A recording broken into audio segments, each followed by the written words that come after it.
الحمد لله رب العالمين والصلاة والسلام على سيدنا محمد وعلى آله وصحبه أجمعين أما بعد نستعيذ بالله. Bugünkü süremiz Suratul Leyli. Leyl sözü burunda da bizde kelgen bolatın. Leylatul Qadr diye kelgen bolatın. Negizinde tün degende Leyl sözü bildiredi. Arapçada sözlerge mынандай döngелekти косуу аркылы bir gana tün degen magnana bildirетін söz çıgat. Yani Leyla tün desek bir gana tün bul. Fil-leyl adetте tün degen кезде leyl, leylen dep aytамыз да. Belgili bir tündü koldangan кезде Leyla sözü döngelektемende kele alat. Bizden Leylatul Qadr degendegi Leylamız mına Leyla sözü bolat. Bu süremiz көрүп отургандарыңызга 21 аяттан турат. Bismillah dep bastayык. Вәл-лейли иза яғша. Бұрында осындай тәртіппен келген аяттарды біздер көрген болатынбыз. Вәл-лейли басындағы уа нені білдіретін уа қыздар? Егер ләйл сөзінің соңы кесір болса. Не Антты білдіреді. Антты білдіргендіктен бұл харфу жар болып саналады. Yani предлог болып саналады. Басында негізінде уқсиму деген бір етістік негізінде бар деп қарайды. Уқсиму яғни ант етемін. Негізінде ант şu harf cərləri bi ve billahi ta tallahi ve vallahi dep kete beredi de. Mana жерде уа қолданылған. Уқсиму вәл лейли. İza burunda da Nasr Suresi'nde de kelgen bolатын. İza vaqtты bildirетін, немесе şartты bildirетін zarf болып қаралады. Zarf дегенimiz üstеу арапшада. Артында келген сөйлем мудаф илейх сөйлемі негізінде уақытты білдіретін. Ол жерде қарап отырсаңыздар, қараңғылығы басқан сәтте түнге. Қараңғылығы деген сөз мына жерде сөз жоқ. яқшам. Басқан кезде дегенді білдіреді. Ғашия деген етістік негізінде осы шағы яғыша. Қараңғылық басты дегенді бірге қамтиды. Қараңғы деген сөз жеке жоқ, бірақ осы етістіктің өзі именно қараңғылықтың басуына байланысты қолданылады. Яғыша, иғыша. Ғашин мастары, ғашин, әл-ғаши, мағшиюн. Қараңғылық басылған деген сияқты келе береді. Негізінде өткен шақпен осы шақ формасы қолданылады. Ей, Артур. Одан кейін естеріңізде болса, қыздар дауысын өшіріп қойсаңыздар болады деген болса, жалғыз болмасаңыздар. Изадан кейінгі етістік негізінде өткен шақта келетін. Естеріңізде ма? Иза жаа насруллах деген кезінде әдетте өткен шақ қолданылған болатын. Алайда осы шақта келе алады. Бұл етістік шартты білдіретін, уақытты білдіретін, иза деген үстеуіміз болса да соңын түсірмейді етістіктің. Осы шақтағы етістік түсірмейді, яғни жазым жасамайды дейді. Иза яғыша, яғни түн басқан кезінде. Бұл жерде мынаның ішінде бір хуамыз бар. Ол хуамыз ләйлге. Яғни күн қап-қараңғы басқан сәтте сол күнге сет етіп отыр Аллаху Тағала. İran'la қарайтын болсақ, әл-уау харфу қасамин уа жаррин. Зафет түрінде келеді. Қасам анттың және де жар етудің әріпі. Жар етудің әріпі деген харфу жаррин. Вәл-лейли харфу жардан келгендіктен исмун мәжрур би уауил қасам. Алдындағы уауил қасаммен мәжрур болып тұр. Әл-жар уәл мәжрур, яғни мына екеуі деген. Әл-жар уәл мәжрур дегеніміз уа плюс әл-лейли. Mutaalliqani байланысты бимахзуфин түсіп қалған бір нәрсемен байланысты. Тақдируhu бағалануы уқсим, яғни бағалануы уқсим болған түсіп қалған сөзбен байланысты харфу жар мен одан кейін келген ісім мәжрур. Иза зарф, қандай зарф? Лима юстақбалу мина замани, уақыттан келешекке келетін уақыт қатысты деп айтылған. Мәбниен өзгермейді. على السكون sonunda sütunlar, uzatlarından önemli sütunlar var. Müteallik zatlar da harf cерлерге yetişken байланысты. Müteallik bi fi'lil qasam, yani basındağına oksim degan yetiştik көрінбесе de sonымен байланысы бар zarf деп қаралады.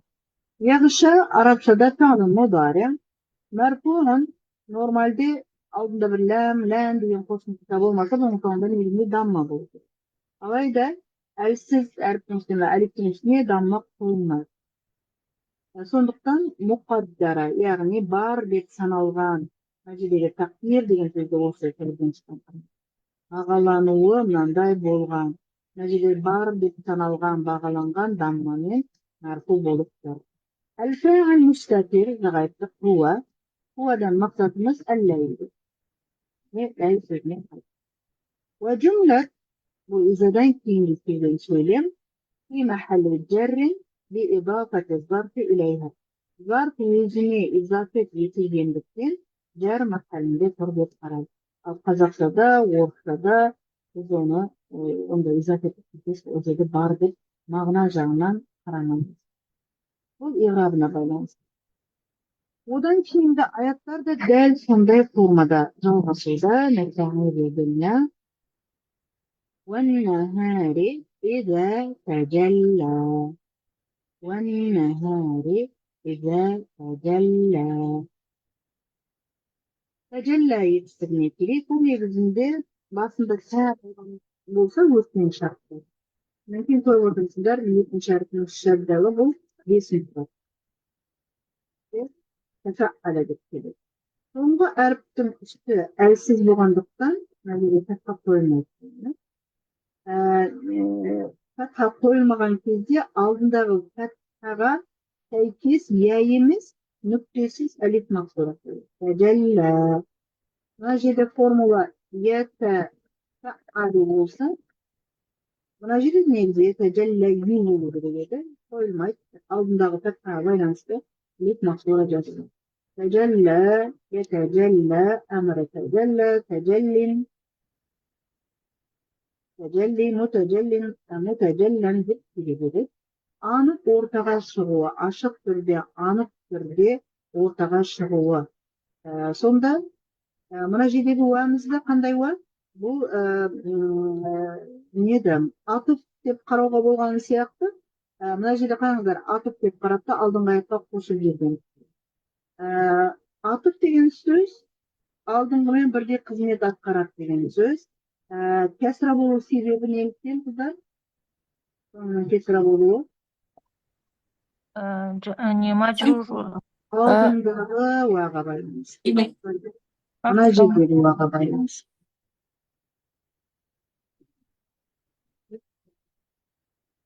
Сонда одан кейінгі аяттар Мен де сол атып деп айтайын деп едім ұстаз. Иә, атып болғандықтан қараңыздар. Жанындағы көмекші келемге қарамаймыз ол. Көмекші келем, әрбірінде көмекші келем көзінде керекті. Сонда мына жердегі атымыз былай жалғасып кетеді. Уәл-лейли, уән-нахари. Сонда бірінші уауымыз атып уауы, қасам уауы, ал екінші уауы атып уауы.